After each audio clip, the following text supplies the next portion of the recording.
আগামী দিনে আওয়ামী লীগের রাজনীতি থাকবে কি থাকবে না সেই কথা 1400 শহীদ পরিবারকে সিদ্ধান্ত নিতে হবে।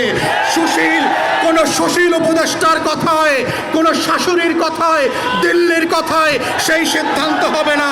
আমাদের বক্তব্য খুব পরিষ্কার, গণ-অভ্যুত্থানের পক্ষের শক্তিরা গণতদন্ত কমিশনে গিয়ে উন্মুক্ত শুনানিতে অংশ নিয়ে বাংলাদেশের কোটি কোটি নাগরিক যেখানে নিবন্ধন করে তাদের মতামত দিতে পারবে, সেই মতামতের উপরে ভিত্তি করে আওয়ামী লীগ প্রশ্ন, গণহত্যার প্রশ্ন, জাতীয় পার্টি এবং 14 দলীয় দিল্লির গোলামদের ভবিষ্যৎ কি হবে সেইটা সিদ্ধান্ত নিতে হবে এবং সেই সিদ্ধান্তের উপরে ভিত্তি করে আওয়ামী লীগের ভবিষ্যৎ নির্ণীত হবে।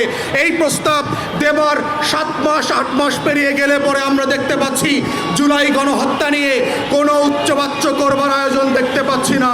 জুলাইয়ের গণকবর যেইটা আমরা আগস্ট সেপ্টেম্বরে ভিজিট করেছি